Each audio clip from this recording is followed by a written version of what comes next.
Mayat Hotel. This is Asara Setepara Ma'at. I am going to be sharing this movie right here with you guys. It is called Ma'afa 21. This is a movie that was made by concerned citizens of the planet, Earth recipients, who wanted to give you guys some knowledge of the activities of some of the people here on your planet. Just for your information, these are the type of activities that I'm sure everyone should want to know is going on. Those of you who find this to be of importance, please tell your friends about it. This is an introduction to the system of atrocious, if you will, activities on the agenda for tomorrow. Coming soon to a theater near you. So get your little concessions and check this out. Let me know how you feel after you watch this about you're dependent on other people to take care of you and have control over your life. When you see this, I want to see if it changes your way of thinking. And if it doesn't, I don't know why. It doesn't. It just should. It's real simple. It just should. Let's go at it. It's called Ma'afa 21. This program contains language and content that some people will find offensive. It also includes material that is not appropriate for children. If you've been watching my videos, then you ready for this. Not a problem. Already. That's a description of my videos. Look, it gets ugly right off the top, doesn't it? Yep. See, look at this. So, enjoy. This is going to be very educational for all you unknowing, I should say, for all you denying knowing.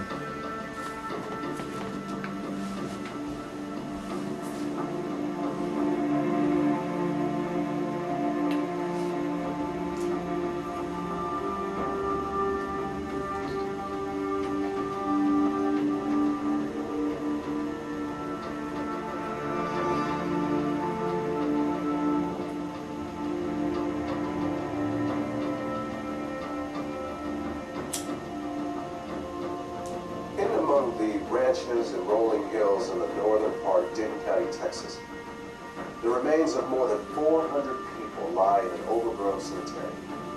And even though it was abandoned and forgotten a long time ago, a few headstones can still be found.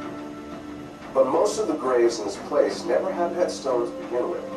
That's because the people who were buried in them were considered to be property, not much different than a horse or a mule.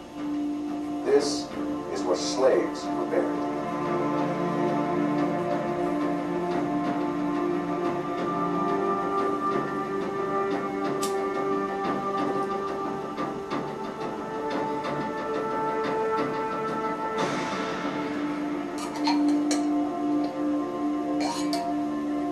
Hello, my name is Marcus Lloyd.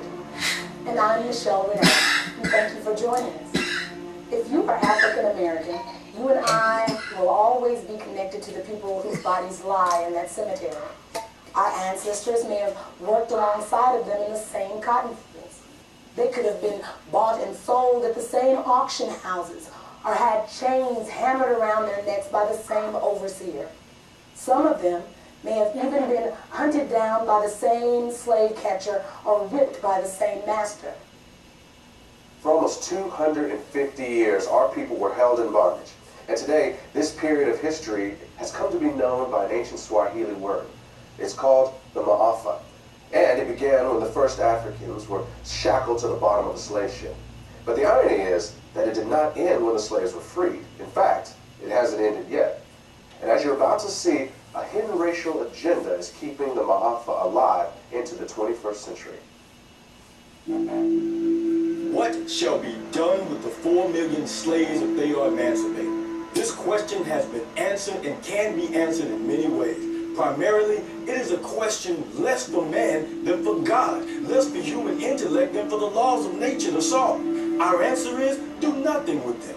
Mind your business and let them mind theirs. Your doing with them is the greatest misfortune. They have been undone by your doings, and all they now ask and really have need of at your hands is just to let them alone. Frederick Douglass, 1862. It is the stupidity of man to think that he can do evil, even some monstrous evil, and it won't have any backlash on himself. But of course, it seldom works that way. And the moment he figures that out, he starts looking for a way to avoid the repercussions of what he's done. This is what happened with slavery. In the early 1800s, as it began to look like the end of slavery might be on the horizon, white America started to be concerned that a day of reckoning was coming. The primary fear for the average person was of retribution and insurrection, and that was a reasonable fear. After all, it's illogical to think that you can do to a whole group of people what was done to African Americans and think that they will just take it lying down forever. And of course, there were things like the Nat Turner uprisings. But for the wealthy elite, their fears went beyond things like insurrection. They were worried about the financial impact. Remember, it was not just the cotton plantations that profited from slavery. Whether you're talking about the banks, or the insurance companies, the railroads, even the newspapers, the fact is that almost every aspect of the American economy was at some level or another invested in the slave business. You also need to recognize that for the wealthy elitists who controlled this system, slaves were an asset as long as they were slaves. But at the moment they are set free, they become a liability. And what the elite knew was that the end of slavery would instantly release 4 million people into the economy who had been kept uneducated and effectively unemployable anywhere but the cotton field. And what they were concerned about was that this was going to bankrupt the American economy. Taxes were going to go through the roof to take care of these people. Crime was going to be rampant. The prisons were going to be flooded. There was going to be this population overrun. And in the North, the biggest fear was migration from the South of these black people. The other fear that these people had was intermarriage between blacks and whites would lead to a loss of racial purity. The question was, what were they going to do about it? And their initial thought was that they would just send all the slaves back to Africa. Okay, all that's a bunch of bullshit. All right, see, now I'm going to go ahead and stop him right now and tell you what the real deal was. It didn't have nothing to do about no white people being concerned about the well-being of their country, okay?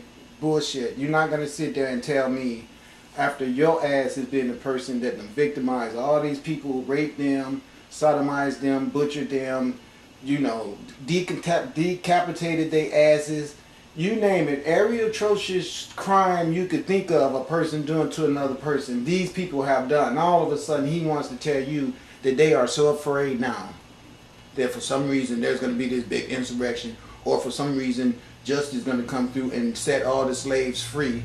And then all of a sudden, all these rich people that's sitting around with money is worried about losing money because of taxes and all this stuff. So he's saying that only the wealthy people were the ones who had an opposement to black people somehow or the other being able to feed for themselves and become a part of a self-sustaining nationality, the people that they were before these white people came along and screwed everything up. Well, let me tell you what really went on.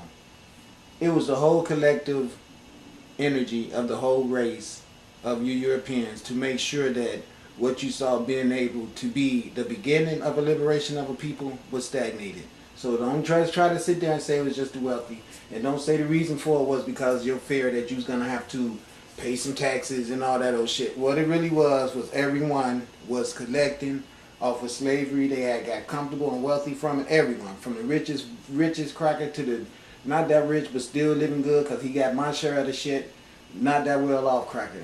But the real fact of it, the way I'm using cracker is back in those days, there was no such thing as someone who was not jumping on the let's all have a good ass party off of these niggas train, okay? That's the real truth about it. All that last part of it, when they was having their own internal corruption battle with each other about how the proceeds of slavery was going to be divided. That's what it was all about. Didn't have nothing to do with nobody having a concern for the black people. It was all about them having their incontested wars about how distilling the loot and their ownership of all of this shit going on from this slavery dynamic. Like he said, the banks, the insurance company, the trains, the newspaper, everybody was cashing in. So all the problems that they have inside of their own infrastructure was those devils arguing about who was going to benefit the most from the atrocious crimes they was demonstrating on the melanated man and woman. I just thought I'd throw that in there before he'd fill your head up with a bunch of other shit. He can say what he want to say. I'm not mad at them because they made this movie. And this guy right here, as far as I'm concerned, probably in his heart, believe that he could be right. So I'm not trying to say that I'm 100% right, but I do want to share some other information with you outside of what he's going to say. All right, so I ain't mad at this guy. I'm just saying, along with what he has his opinion on, I have my opinion too. This plan was called colonization, and it had broad support among the wealthy elite. In fact, the American Colonization Society was even funded by the United States Congress. But in the end, colonization proved to be unworkable, and the idea was eventually scrapped. But about that same time, a new philosophy was emerging in the world. It was called eugenics, and for some, it seemed like the perfect solution to what had become known as the Negro Dilemma.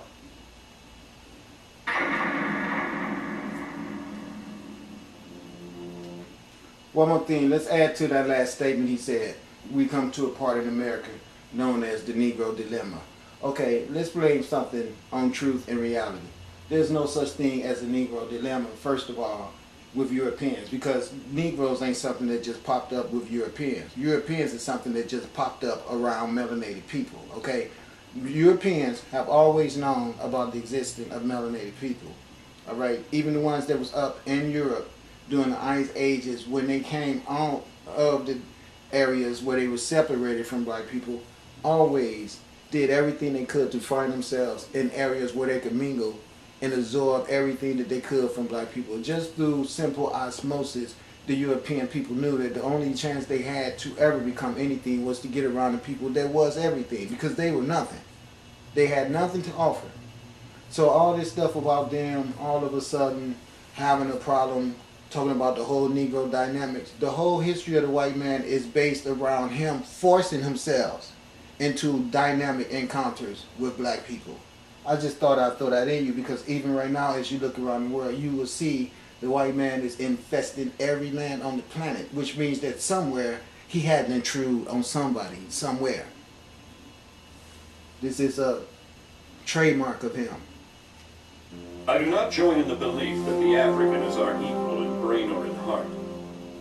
And I believe that if we can, in any fair way, possess ourselves of his services, we have an equal right to utilize them to our advantage. Francis Galton, 1857. Okay, did you hear what that idiot said? He said, I do not join in the belief that the African is our equal in brain or in heart. That means that he's saying that we are half-hearted and we don't know how to love. And at the same time, he's saying that we're not as smart as they are. So we think beneath them. But let's just think about this. We are not the people that's responsible of enslaving other people and oppressing other people to be standing on the podium, to be able to have the nerves to open our mouths and say something bad about the people that's victimized by us while we stand in the light being devils, okay? First of all, let me throw that in there. Now he said, I do not think that the average Negro cares for his liberty as much as an Englishman or even as a serf-born Russian. Okay, I believe that the proof that you have respect for other people and don't go to their lands trying to enslave them would justify your belief that you should have freedom also. That alone should stand as proof that yes, we do believe in liberty, and that's the reason why we did not try to take anyone else's liberty away from them, all right? Okay, so check this out. Let's go ahead and see what else this fool has to say. And I believe that if we can in any fair way possess ourselves of his service, that means that if we can enslave him, we have an equal right to utilize them to our advantage. Okay, what is an equal right? That if you have an equal right to utilize someone, who is the other person that you are equating yourself to having a right to do also? Who? God? As the state has to drill and coerce and recruit, who in a moment of intoxication has accepted the queen's shilling, or as a shopkeeper to order about a boy whose parents had bound him or were abased. In other words, these idiots are justifying circumstances that gives them a right to try to own people.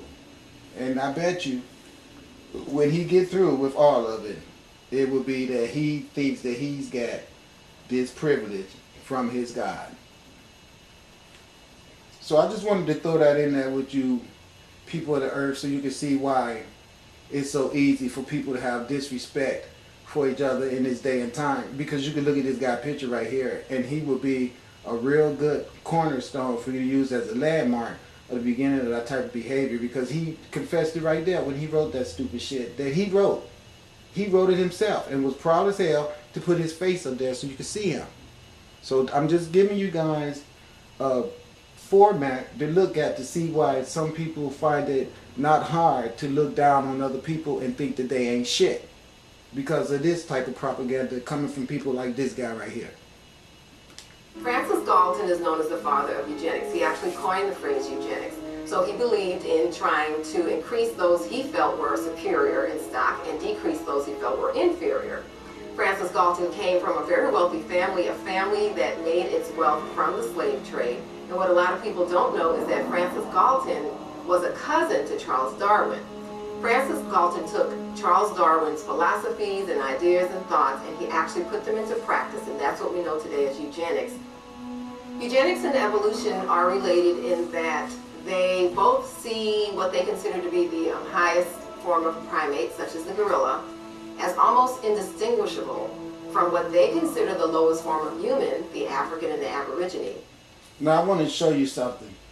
I want you to see how they started off right here on the far left side with a humanoid just so close to looking like an ape that you would consider that it was an ape, but they just gave it so much human characteristic that it's almost like what you could say the missing link. But then right next to that, you can see in the middle that they got the African man, okay? Because it's obvious that you can look at that in the middle and see that they went out of their way to give it some real big lips and everything, and the nose, and even a hairstyle that's synonymous with the way we cut our sideburns right to this day, to make it obvious that they were trying to give you the description of a black man. The one I'm talking about is the one in the middle with the pigments. Now listen, let me point something out to you so you won't overlook this.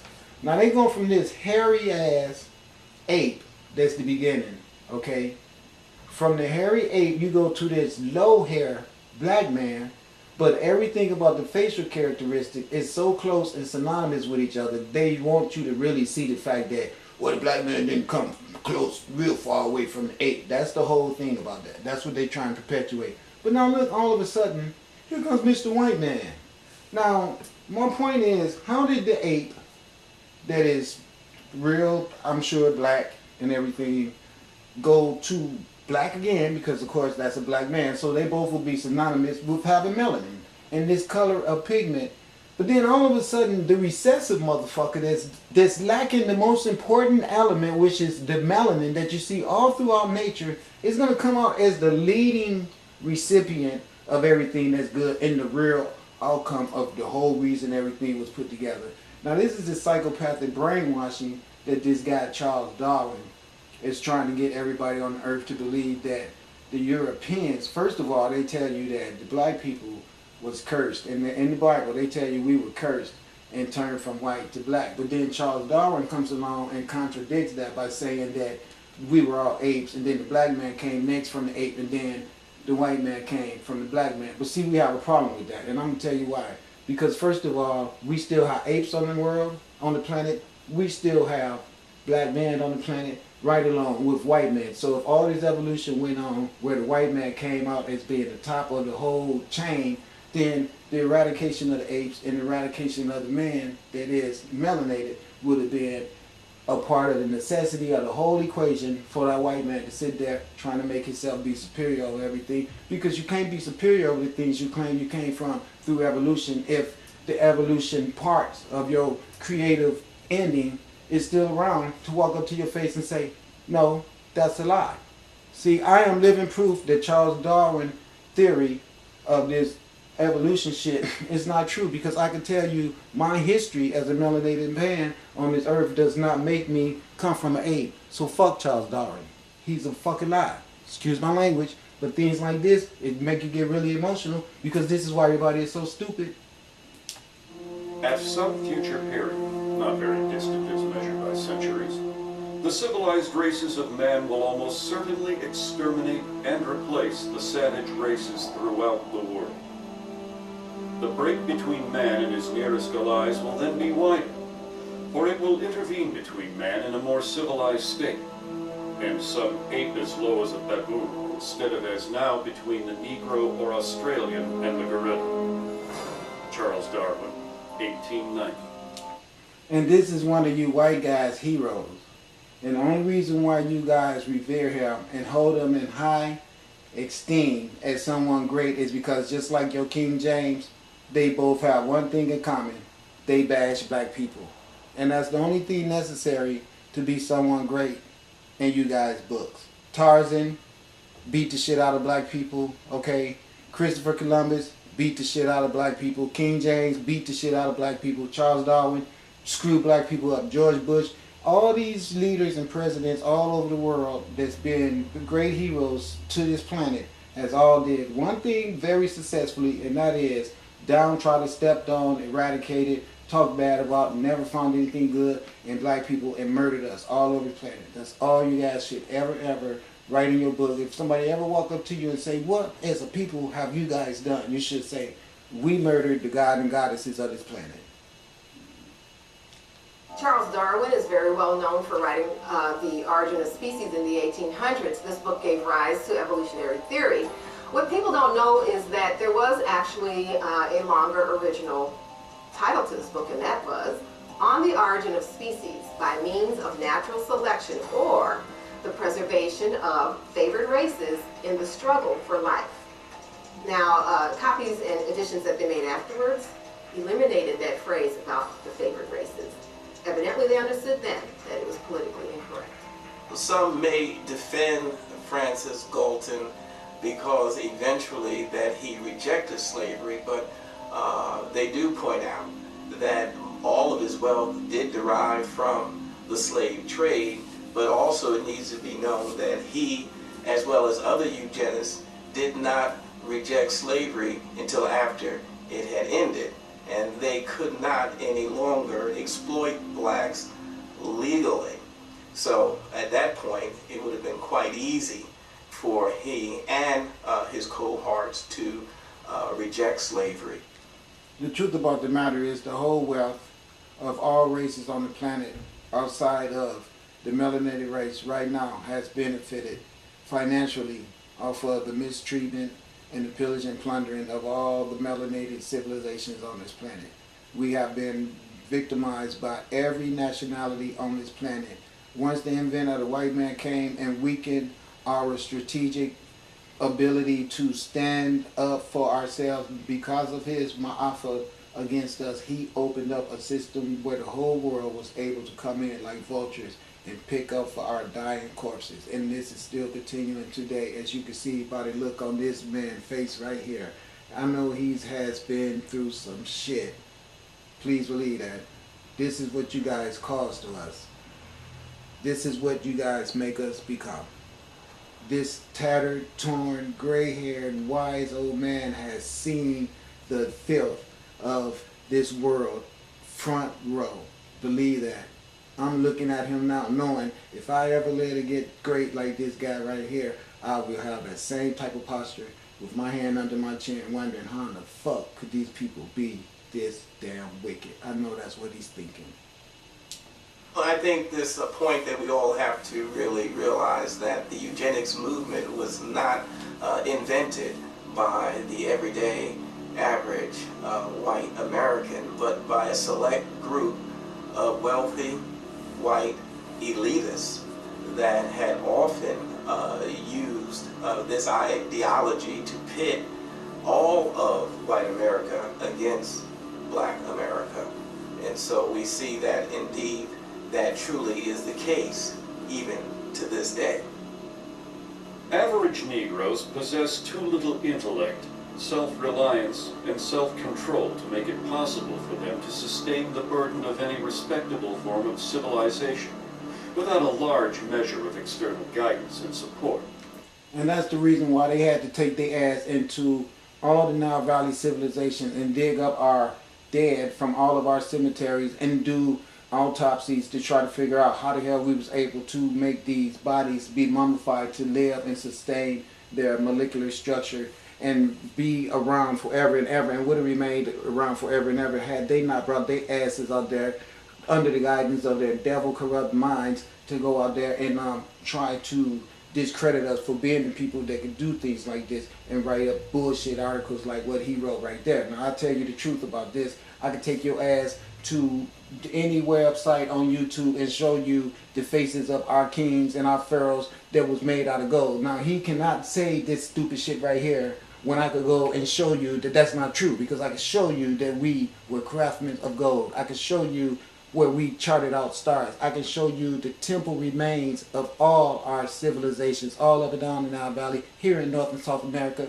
So you guys are really losing this case. You have no credibility. You have nothing but a bunch of lies and a history of violence and theft.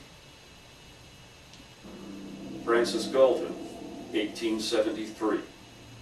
Eugenicists believed that Africans were inferior not just mentally, but physically, and that left to themselves, left alone, they would not make it. The problem is, it didn't work. With that failure, the eugenicists moved on to what is known as positive eugenics. In positive eugenics, the eugenicists wanted the white population to reproduce, to have so many children that it overwhelmed the black population. But that didn't work either. Next, they moved on to what they called negative eugenics. They knew that they could not round up all the blacks in the nation and execute them, so they decided to create an environment where they would convince the blacks to severely limit the number of children they were going to have, and thereby commit race suicide.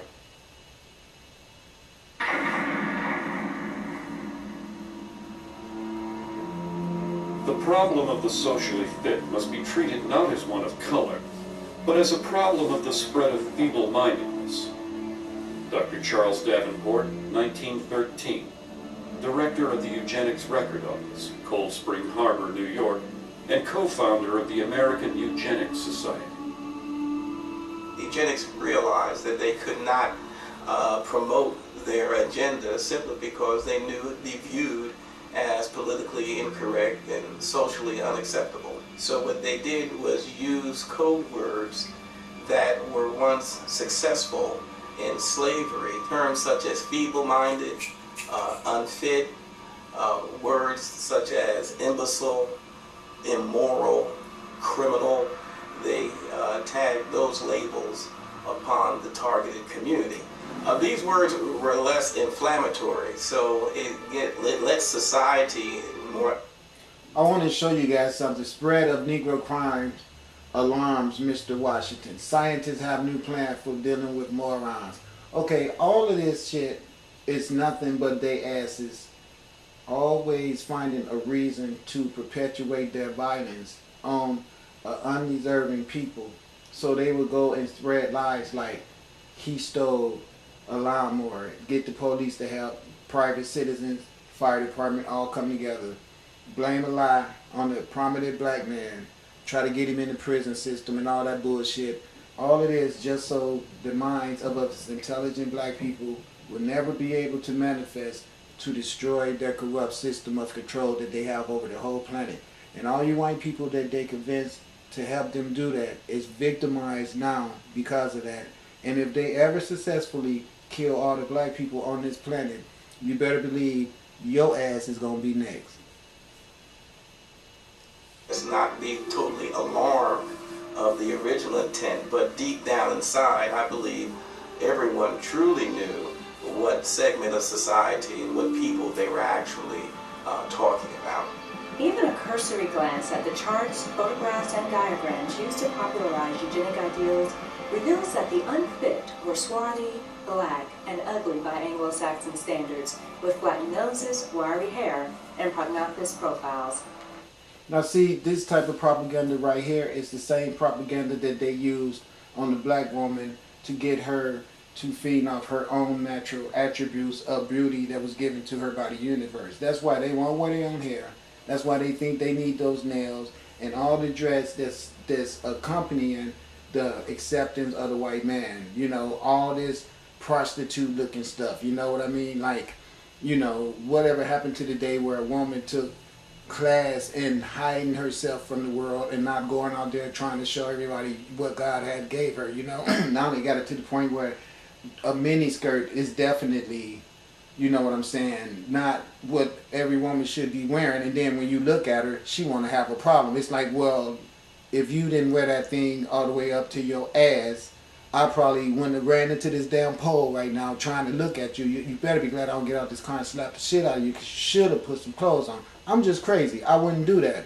But I'm saying the nerves of some of the women, the damn titty nipple that jumped out and told you its name, and she got the nerves to be mad at you because you looking at it and talking back to it. It's like, lady, your nipple is out. Now, how you gonna get mad at me for looking at it? Come on, give me a break, all right? I mean,